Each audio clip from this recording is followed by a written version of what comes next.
You're listening to Stretch Unscripted, the podcast where we stretch your mind, flex your curiosity, and keep it completely unscripted. We'd like to thank our sponsors, Intelligent Community Initiative, Blue Cross and Blue Shield of Oklahoma, and Catalyst Co-working. Welcome to Stretch Unscripted. I'm your host, Roger Kollock, and I'm pleased to be joined today by Joey Guarascio. He is the Assistant Athletic Director for Performance at the University of Tulsa. So go Hurricanes.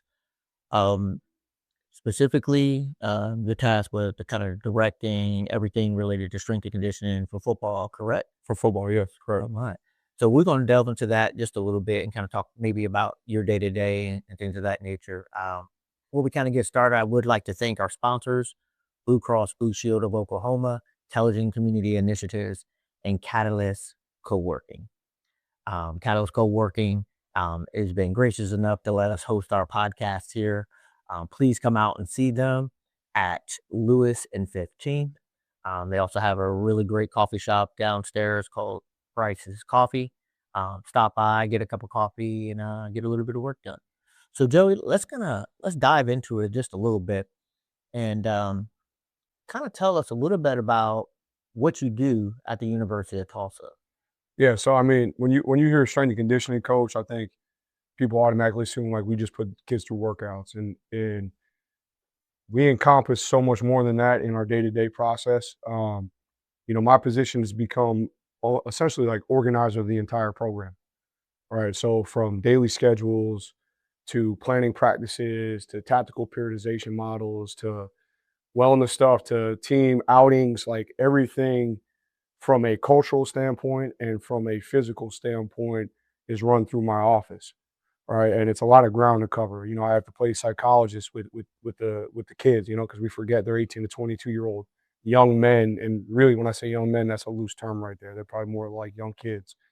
So the easiest part of my day is writing out workouts, like the X's and O's, reps and sets. That's probably the easiest thing I do. The hardest part is dealing with the dynamic nature of humans, right, and the moving pieces that come along with working in a college setting where you have to be extremely adaptable.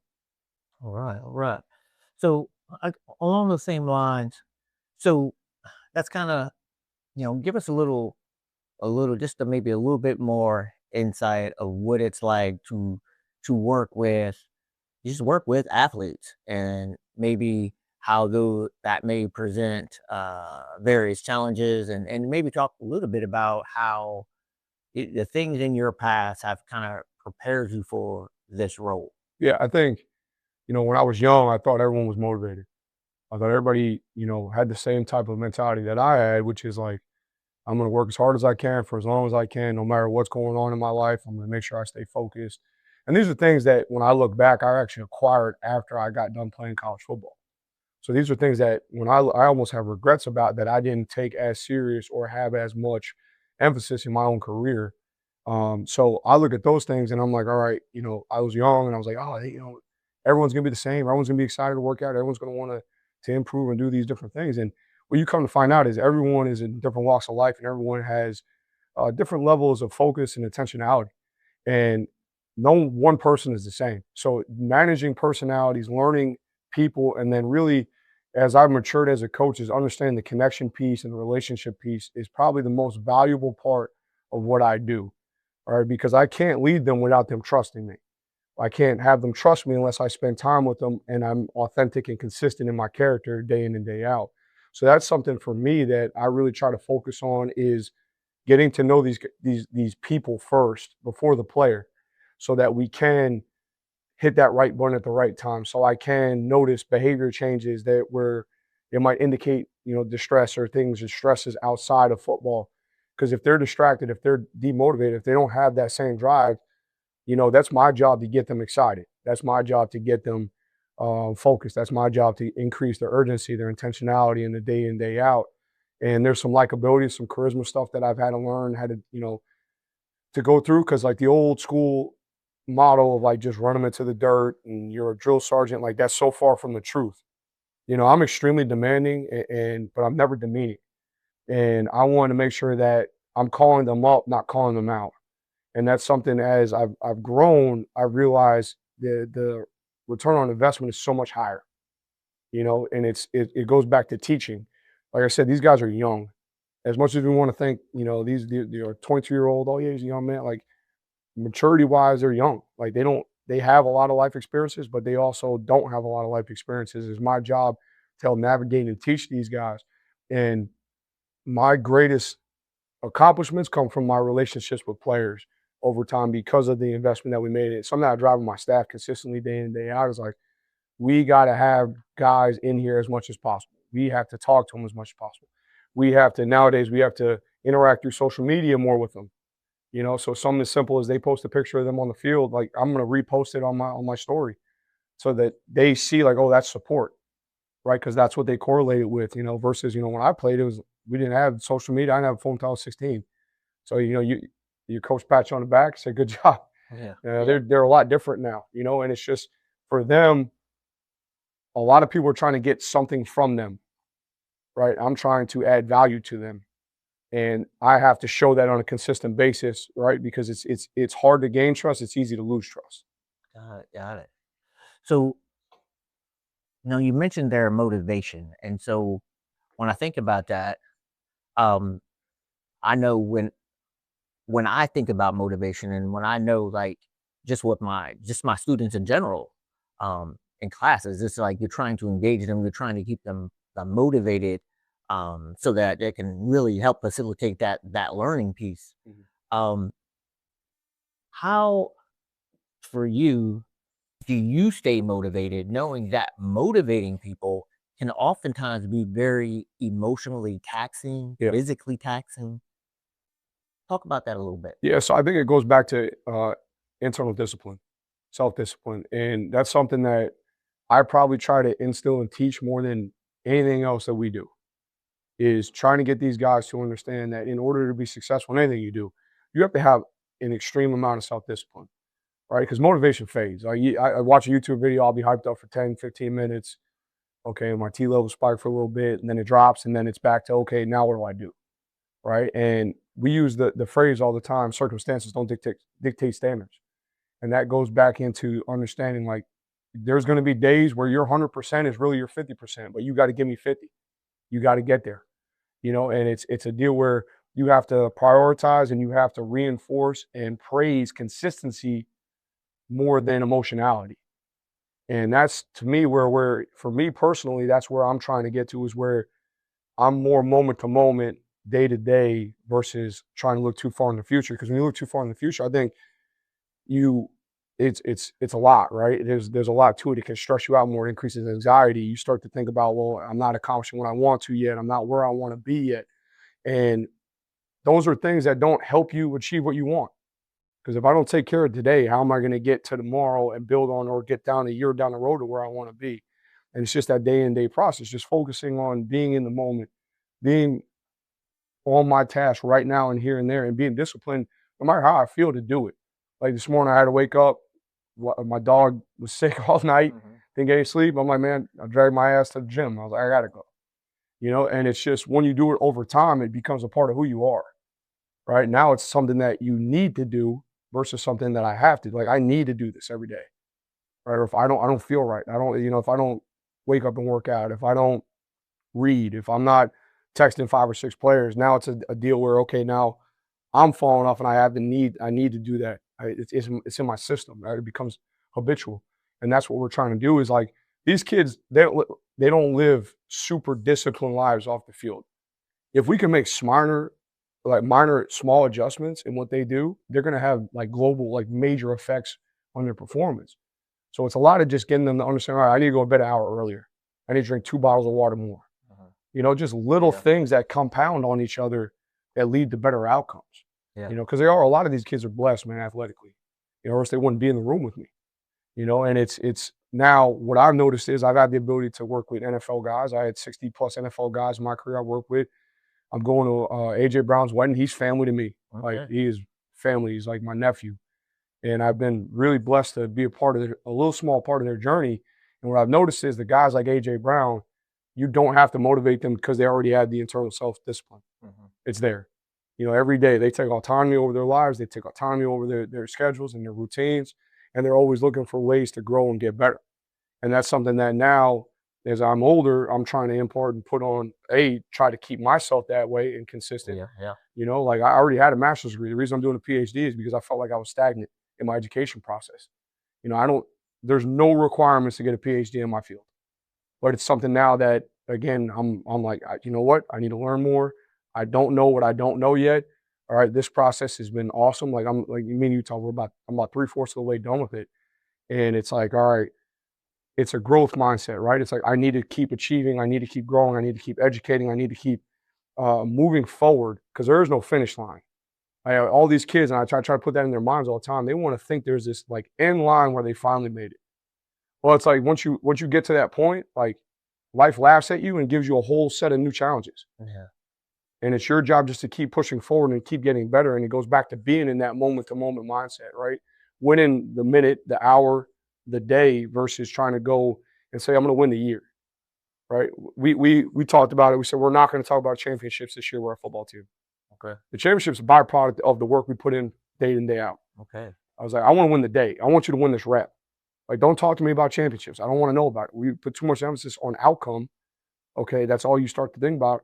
I mean, studies have shown, there's a ton of studies out there show you, all you think about outcome, you have negative performance. About the process, right? Yeah, it's got to be processed. It's got to be day to day. So, you know, kind of with that, you know, you've been doing this for a while. I know you've been at several different institutions. But talk to us a little bit about how maybe those kind of differed, because you were at Colorado State, correct? Mm-hmm. How was that different from at the University of Tulsa and maybe some other places where you've been at?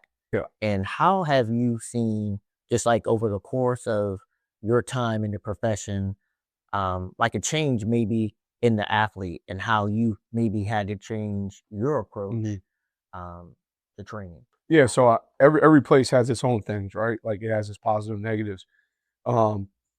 Started out at a really small school in Northwestern State in Louisiana, the upper corner of Louisiana, and we had no budget, zero budget. I'm talking nothing. Like, I paid for Pandora. The best thing we ever got done there was probably getting free chocolate milk and free apples from the cafeteria donated to us. You know, and then I go from that to where I'm the janitor. I'm wearing every single hat. I got multiple teams. So the benefit of that was I learned how to work. Okay. And I learned how to make more with less, right? Like, because if I needed to get something done or I wanted to use a specific type of equipment, a lot of times I was making it or trying to find ways to get it for free. Okay. You know, and so that was a good experience. I go from that to going to the University of Mississippi, Ole Miss. Okay. You know, SEC program, unlimited resources, unlimited budget, 5-star athletes coming in, and it was different, you know, because now you're learning, all right, well, I have all these resources. All right, I can make the athlete the center of everything now. I can get more attention to the athlete. I'm not working with multiple sports. I'm only working with football. And it was a lot different of an experience. And what it truly allowed was more individualized growth for me from an education standpoint, because I had more downtime. So I was able to dive into specific topics. I was able to find and fine-tune some of my own programming, right? I was able to fine-tune my knowledge and speed and change direction training, just because there was time allotted. You know, you don't have 17 sports coming in. You don't have a tiny weight room. We had our own weight room. You know, you have all of this time and all these resources. Now it's about, you know, learning how to use these resources. So that's the first time I ever got introduced to GPS and sports science. You know, so we got sports science. The fastest piece of equipment I've used prior to that was Pandora Plus. And my boss at the time, Paul Jackson, was like, here's Zephyr, figure it out.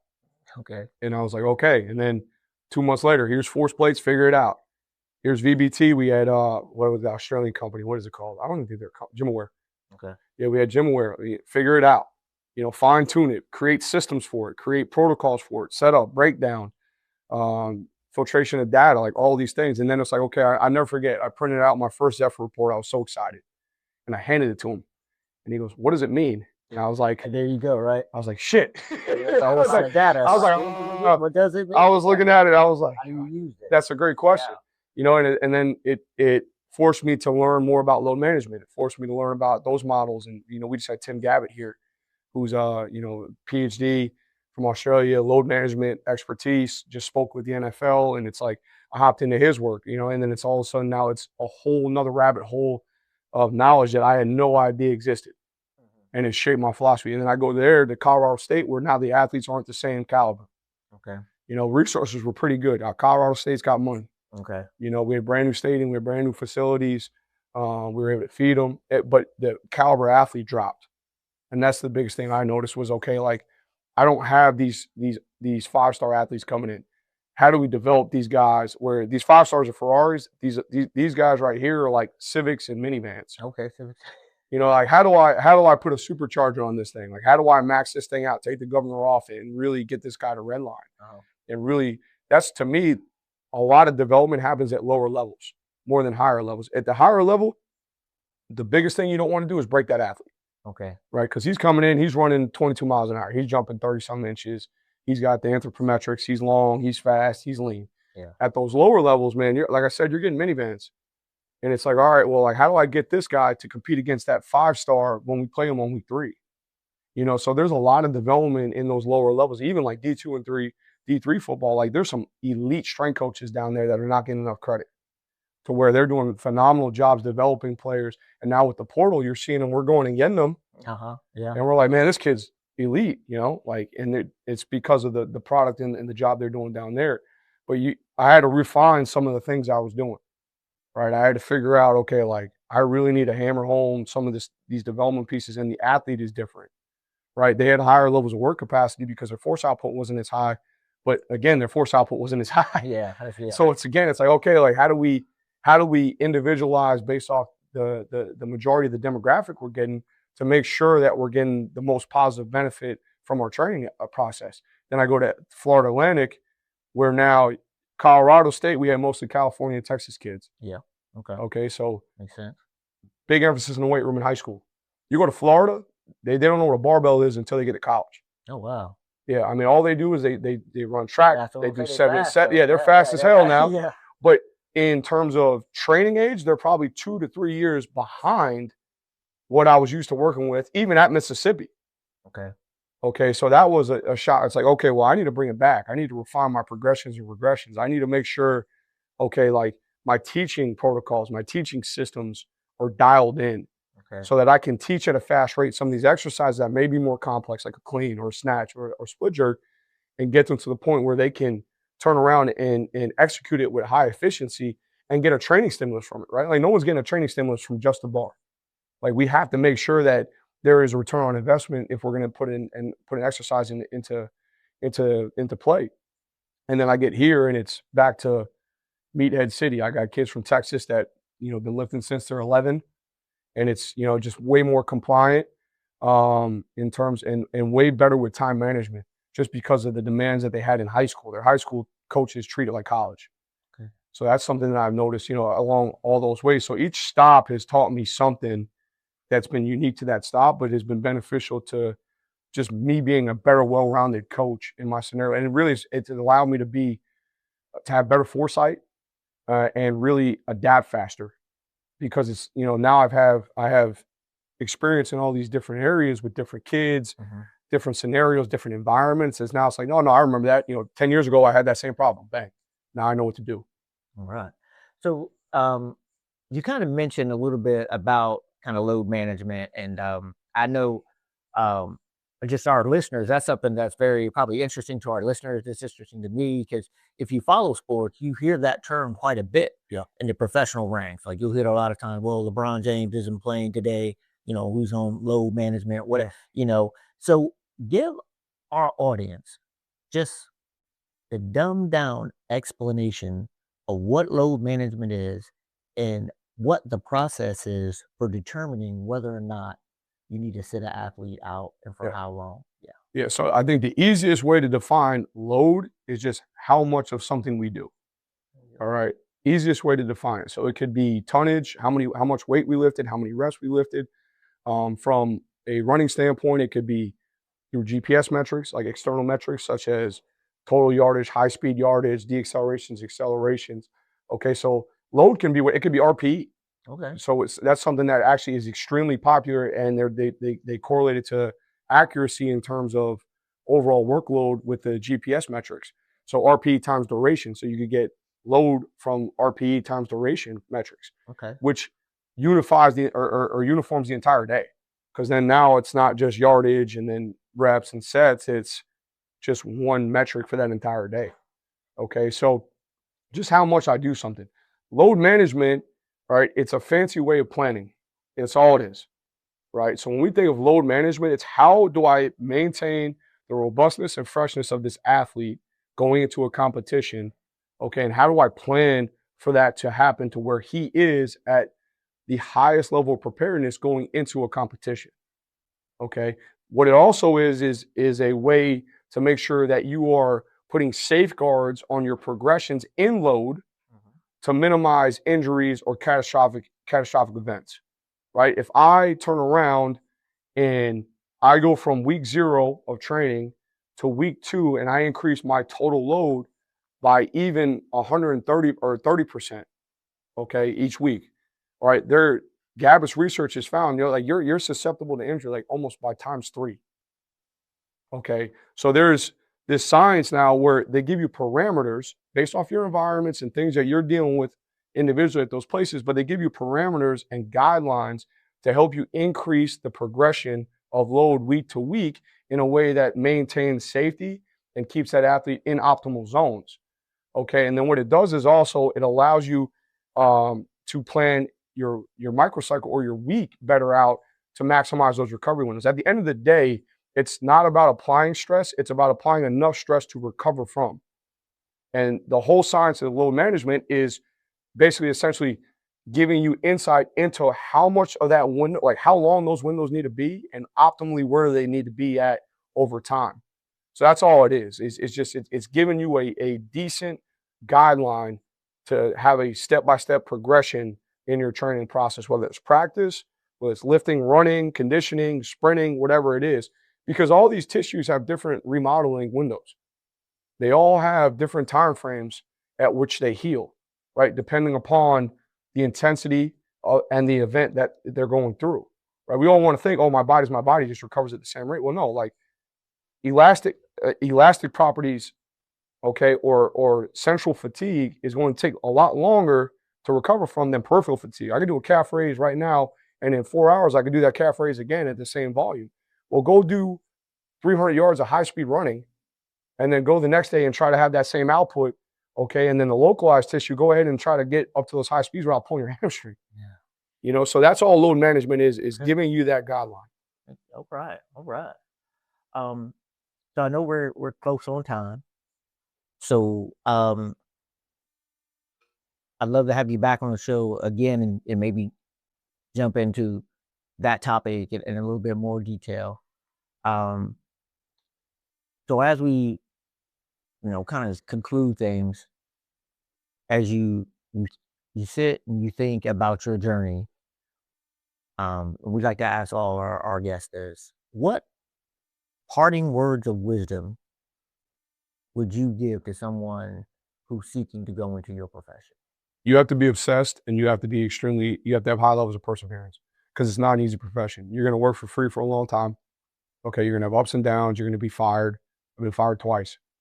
Okay, and the biggest thing is you have to keep the player first in your mind, and you always have to think, what's for the benefit of the player, no matter what's going on, good or bad. How do I make sure I'm adding value to these guys? Because that's the thing. Players get you jobs. Players keep you jobs, and it's all about the players at the end of the day, because that's what you're going to remember. And that's the most satisfying part of what I do, is watching other people achieve goals they didn't think they can achieve. All right, so for me, it's about that perseverance side. It's about making sure that you put that player first. All right. So, Joey, I know you got an event coming up at the University of Tulsa. Mm-hmm. You want to give a quick plug on that real quick? Yeah, May 2nd, May 3rd, we have over, I think, 12 Division I full strength staffs coming. Notre Dame, Wake Forest, Oklahoma State, USC, Texas State, TCU. I mean, we got 9 speakers that are absolutely elite. We're going to be really blessed to have them there at the university and talking about a variety of topics. So, it's not just football, it's strength and conditioning, it's wellness. There's some psychology there as well. So, any of your students that would love, we have student discount. And it's going to be an amazing event. It really is. Yeah, awesome, awesome, awesome. Joey G, thanks for joining us. And until next time, stay stretched. Don't forget to give us a like and follow us on Spotify and subscribe to our YouTube channel to see more episodes of our podcast.